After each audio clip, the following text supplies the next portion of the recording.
Dear cricket, give me one more chance. 2022 December 10ರಂದು ಕರುಣ್ ನಾಯರ್ ತಮ್ಮ Twitter ಅಕೌಂಟ್ನಲ್ಲಿ ಮಾಡಿದಂತಹ ಪೋಸ್ಟ್ ಇದು. ಆ ಬಳಿಕ ಡೊಮೆಸ್ಟಿಕ್ ಕ್ರಿಕೆಟ್ನಲ್ಲಿ ಕರುಣ್ ನಾಯರ್ ಅಕ್ಷರಶಃ ಮದ್ದಾನೆಯಂತೆ ಘೀಡಿಟ್ಟಿದ್ರು. ಎದುರಾಳಿ ಬೌಲರ್ಗಳನ್ನ ಬೆಂಡೆತ್ತಿ ರನ್ ಹೊಳೆಯನ್ನೇ ಹರಿಸಿದ್ರು. ಕರುಣ್ನಲ್ಲಿರುವಂತಹ ಕಿಚ್ಚು ಕಂಡ ಬಿಸಿಸಿಐ ಕೊನೆಗೂ ಕೂಡ ಟೀಂ ಇಂಡಿಯಾ ಬಾಗಿಲು ತೆರೆದಿತ್ತು. ಆದರೆ ಕ್ರಿಕೆಟ್ ಕೊಟ್ಟಿರುವಂತಹ ಒನ್ ಮೋರ್ ಚಾನ್ಸ್ನ ಕರುಣ್ ಅದ್ಯಾಕೂ ಸರಿಯಾಗಿ ಬಳಸಿಕೊಳ್ತಾ ಇಲ್ಲ. ಇದೇ ಈಗ ಕರುಣ್ ಫ್ಯೂಚರ್ಗೆ ಟ್ವಿಸ್ಟ್ ಕೊಡುತ್ತಾ ಅನ್ನುವಂತ ಪ್ರಶ್ನೆ ಮೂಡಿದೆ. ಯಾಕೆ, ಹೇಗೆ ಅನ್ನೋದನ್ನ ಹೇಳ್ತೇನೆ. ನಾನು ಶಾಂತ. ನೀವು ಸುದ್ದಿ ಅನ್ನದ ಸಬ್ಸ್ಕ್ರೈಬರ್ ಆಗೋದಿಕ್ಕೆ ಮರಿಬೇಡಿ. ಟೀಂ ಇಂಡಿಯಾದಲ್ಲಿ ಕರುಣ್ ನಾಯರ್ ಜರ್ನಿ ಮುಗಿಯಿತು ಅನ್ಕೊಂಡವರೇ ಹೆಚ್ಚು. ಆದರೆ ಬರೋಬ್ಬರಿ 8 ವರ್ಷಗಳ ಬಳಿಕ ಟೀಂ ಇಂಡಿಯಾಗೆ ಕಮ್ ಬ್ಯಾಕ್ ಮಾಡೋ ಅವಕಾಶ ಸಿಕ್ಕಿದೆ.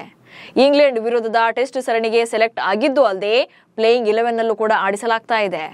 ಬಿಸಿಸಿಐ ಮಾತ್ರ ಅಲ್ಲ, ಅಭಿಮಾನಿಗಳು ಕೂಡ ಕರುಣ್ ಮೇಲೆ ಸಿಕ್ಕಾಪಟ್ಟೆ ಹೋಪ್ಸ್ ಇಟ್ಕೊಂಡಿದ್ದಾರೆ. ಬಟ್ ಅದ್ಯಾಕೋ ಏನೋ ಇಂಗ್ಲೆಂಡ್ ನೆಲದಲ್ಲಿ ಅವರ ಬ್ಯಾಟ್ ಸದ್ದು ಮಾಡ್ತಾ ಇಲ್ಲ, ಬಿಗ್ ಸ್ಕೋರ್ ಬರ್ತಾ ಇಲ್ಲ, ಕಂಪ್ಲೀಟ್ ಅಂಡರ್ ಪ್ರೆಷರ್ನಲ್ಲಿದ್ದಾರೆ. 2ನೇ ಪಂದ್ಯದಲ್ಲೂ ಬರಲಿಲ್ಲ ಬಿಗ್ ಸ್ಕೋರ್. ಇಂಗ್ಲೆಂಡ್ ವಿರುದ್ಧದ 2ನೇ ಟೆಸ್ಟ್ ಪಂದ್ಯದಲ್ಲಿ ಮೊದಲು ಬ್ಯಾಟಿಂಗ್ ಇಳಿದಂತ ಭಾರತ ಪರ ಯಶಸ್ವಿ ಜೈಸ್ವಾಲ್ ಮತ್ತು ಕೆಎಲ್ ರಾಹುಲ್ ಇನ್ನಿಂಗ್ಸ್ ಅನ್ನು ಆರಂಭ ಮಾಡಿದ್ರು. ಆದರೆ ಕೆಎಲ್ ರಾಹುಲ್ 2 ರನ್ ಗಳಿಸಿ ಔಟ್ ಆಗಿದ್ರು.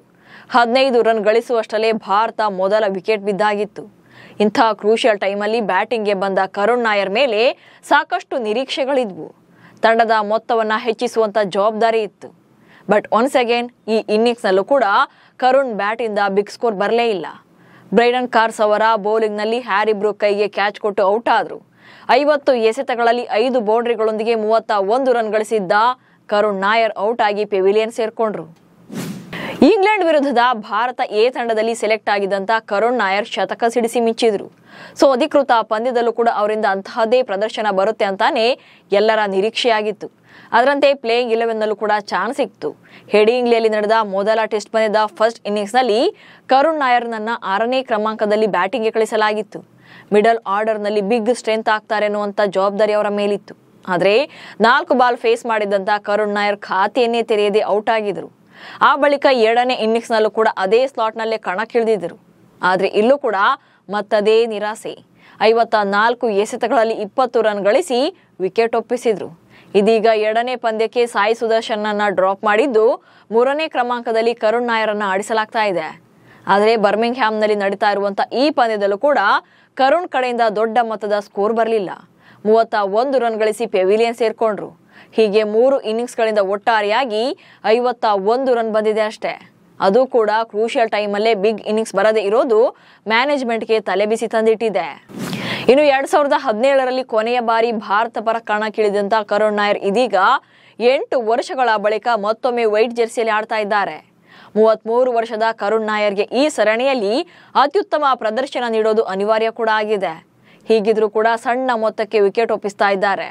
ಹಾಗಂತ ಪ್ರತಿ ಇನ್ನಿಂಗ್ಸ್ನಲ್ಲೂ ಕೂಡ ಶತಕ ಬಾರಿಸಲೇಬೇಕು, ಬಿಗ್ ಸ್ಕೋರ್ ಬರಲೇಬೇಕು ಅಂತೇನಿಲ್ಲ. ಅಟ್ಲೀಸ್ಟ್ ಈ 3 ಇನ್ನಿಂಗ್ಸ್ಗಳ ಪೈಕಿ ಒಂದು ಸಲನಾದ್ರೂ 50+ ರನ್ಸ್ ಅಥವಾ 1 ಶತಕನೋ ಬಂದಿದ್ರೆ ಮುಂದಿನ ಪಂದ್ಯಗಳಿಗೆ ಹಾಗೆ ಸರಣಿಗಳಿಗೆ ಪ್ಲಸ್ ಆಗ್ತಾ ಇತ್ತು. ಮ್ಯಾನೇಜ್ಮೆಂಟ್ ಕೂಡ ಅವರ ಮೇಲೆ ನಂಬಿಕೆ ಇಡ್ತಾ ಇತ್ತು. ತಂಡದಿಂದ ಕೈ ಬಿಟ್ಟವರಿಗೆ ಬ್ಯಾಟ್ನಲ್ಲಿ ಉತ್ತರ ಕೊಟ್ಟಂತಿರ್ತಾ ಇತ್ತು. ಆದರೆ ಸಿಕ್ಕ ಅವಕಾಶವನ್ನ ಕೈ ಚೆಲ್ಲಿಕೊಂಡ್ರೆ ಮತ್ತೆ ಭಾರತ ತಂಡದಿಂದ ದೂರ ಉಳಿಬೇಕಾಗುತ್ತೆ ಅಷ್ಟೇ. ನಿಮಗೂ ಕೂಡ ಕರುಣ್ ನಾಯರ್ ಅವರ ಬ್ಯಾಟಿಂಗ್ ನಿಂದ ಬಿಗ್ ಸ್ಕೋರ್ ಬರಬೇಕಿತ್ತು ಅನ್ಸಿದ್ರೆ ಕಮೆಂಟ್ಸ್ ಮೂಲಕ ತಿಳಿಸಿ. ಹಾಗೆ ಸುದ್ದಿಯನ್ನು ಫಾಲೋ ಮಾಡಿ. ನಮಸ್ಕಾರ.